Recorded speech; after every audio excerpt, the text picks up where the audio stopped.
ഈ ബാല്യകാലത്തൊക്കെ വലിയ അനുഭവങ്ങളൊന്നുമില്ല, സാധാരണ ബാല്യകാലം പോലെ തന്നെയാണ്. അത് സാറിൻ്റെ ഒരു രീതിയാണ് അങ്ങനെ പറയുന്നത്. നമുക്കെന്തായാലും ബാല്യകാലത്ത് എന്തെങ്കിലും അനുഭവങ്ങളുണ്ടോ എന്ന് സാറിൻ്റെ സഹപാഠിയായിട്ടുള്ള ഒരാൾ ഇവിടെ എത്തിയിട്ടുണ്ട്, അദ്ദേഹത്തോട് ചോദിക്കാം.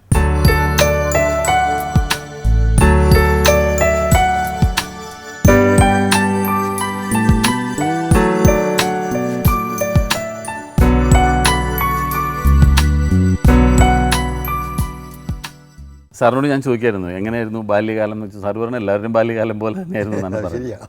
അപ്പോൾ അതേപ്പറ്റി പറയുമ്പോൾ ഒരു 50 വർഷം പുറകോട്ട് പോകേണ്ടി വരും. ഞങ്ങളന്ന് യൂണിവേഴ്സിറ്റി കോളേജിൽ പഠിക്കുകയാണ്, 53, 54 ഘട്ടത്തിൽ. അന്ന് നടനല്ലാത്ത അഭിനയിക്കാൻ അറിയാൻ പാടില്ലാത്ത ഒരു മധു അന്ന് മധുവല്ല, അന്ന് മാധവൻ നായരാണ്. ഞങ്ങൾ സുഹൃത്തുക്കളും ബന്ധുക്കളും മാധവൻ കുട്ടി എന്ന് വിളിക്കും. അങ്ങനെ ഒരു മാധവൻ നായരാണ് ഞങ്ങൾ ആദ്യം പരിചയപ്പെടുന്നത്.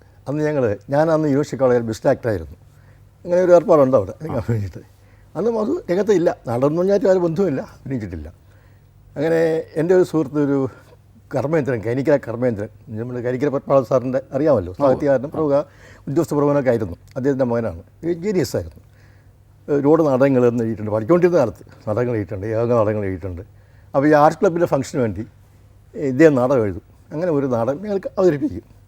ഒരു നാടകത്തിൽ ഒരു പ്രധാന കഥാപാത്രം, ഒരു പ്രത്യേക കഥാപാത്രമാണ്. അതിൻ്റെ ശരീരപ്രകൃതിയും അത് ആ രീതിക്ക് പ്രത്യേക തരത്തിലുള്ളതായിരുന്നു.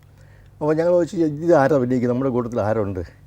അന്ന് കർമ്മേന്ദ്രൻ പറഞ്ഞു, ഇങ്ങനൊരു മാധവൻ നായരുണ്ട്, അന്ന് ഹിന്ദി BA-ക്കാണ് ഇദ്ദേഹം പഠിക്കുന്നത്, ഇന്നയുടെ മേയറായിരുന്ന ആർ പരമേശ്വരയുടെ മകനാണ്. ഞാൻ എനിക്കറിയാൻ പാടില്ല, എനിക്കറിയാതെ നമുക്ക് അയാളെ വിളിക്കാം.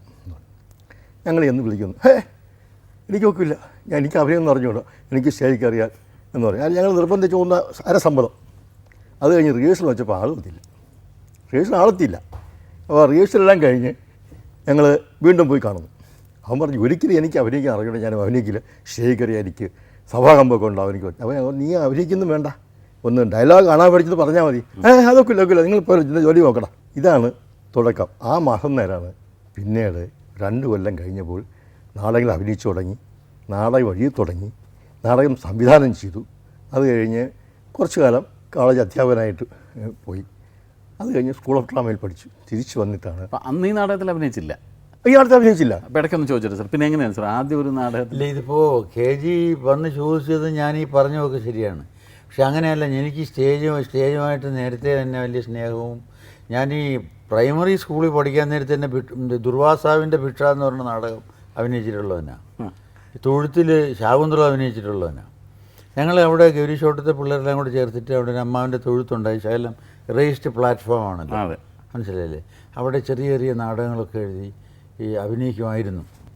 ആർട്സ് ക്ലബ് ഫംഗ്ഷൻ എന്തുകൊണ്ട് പോയില്ല എന്ന് ചോദിച്ചാൽ, എൻ്റെ മനസ്സിൽ ഉള്ളിൻ്റെ ഉള്ളിൽ ഇതിനെക്കുറിച്ച് വളരെ സീരിയസ് ആയിട്ടുള്ള ഒരു ഒരു ഒരു എന്താ പറയുക ഔട്ട്ലുക്ക് ആയിരുന്നു ഉണ്ടായിരുന്നത്. ഞാൻ ഈ അവിടെ മാത്രമല്ല, ഒരു കോളേജിൽ MG കോളേജിൽ ഞാൻ ഇൻ്റർമീഡിയറ്റിന് പഠിച്ചുകൊണ്ടിരിക്കുമ്പോൾ അവിടെ അഭിനയിച്ചിട്ടില്ല. യൂണിവേഴ്സിറ്റി കോളേജിൻ്റെ കൂടെ പഠിക്കുമ്പോൾ കോളേജ് ഫംഗ്ഷനിൽ അഭിനയിച്ചിട്ടില്ല. യൂണിവേഴ്സിറ്റി കോളേജിൽ പഠിക്കുമ്പോൾ കോളേജ് ഫംഗ്ഷൻ അല്ലാത്ത ഫംഗ്ഷന് എത്ര നാടകത്തിൽ അഭിനയിച്ചു നമ്മൾ? അത് പിന്നെ ഈ ഇല്ലേ?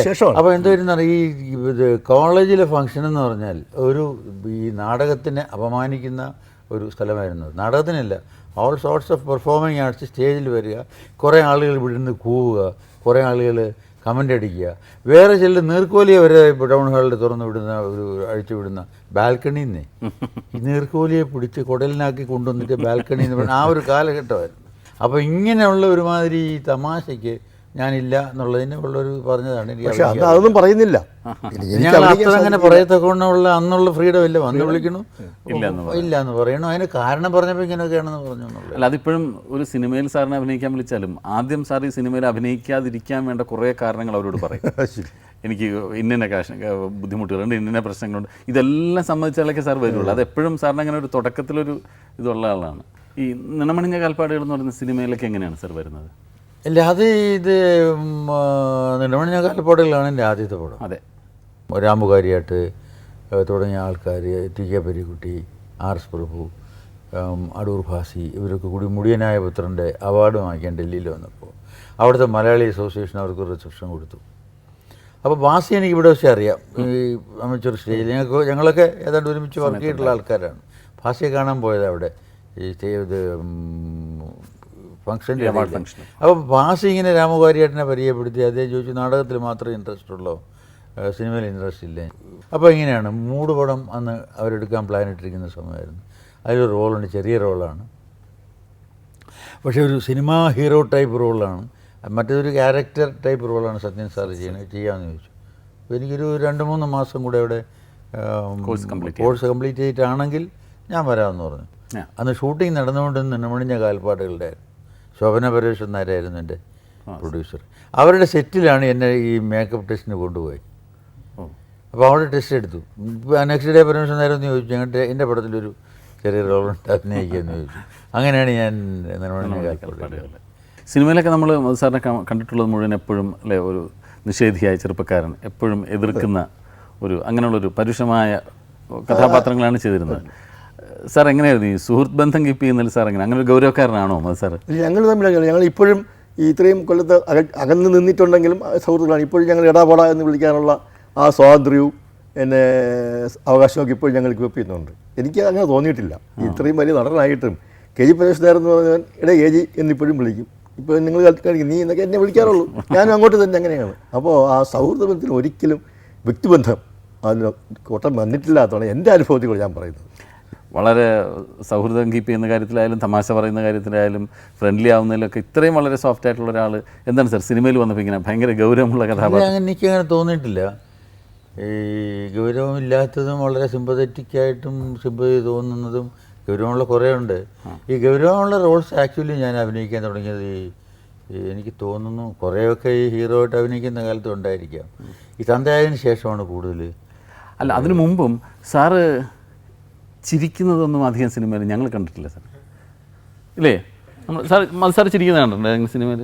വളരെ കുറച്ച് കണ്ടിട്ടുണ്ട്. സാറിൻ്റെ നല്ല ചിരി കാണുന്നത് നല്ല ഭംഗിയുള്ള ചിരിയാണ് സാറിൻ്റെ. ചെറിയ പല്ലൊക്കെ ഇങ്ങനെ കാണിച്ചിട്ട് ഭയങ്കര ഭംഗിയുള്ള ചിരി. അത് ഞാനൊക്കെ സിനിമയിൽ വന്ന് കണ്ണറിക്കി കാണിച്ചിട്ട് ക്യാമറയുടെ പുറകിലാണ് സാർ ചിരിക്കുന്നത് കാണുന്നത്.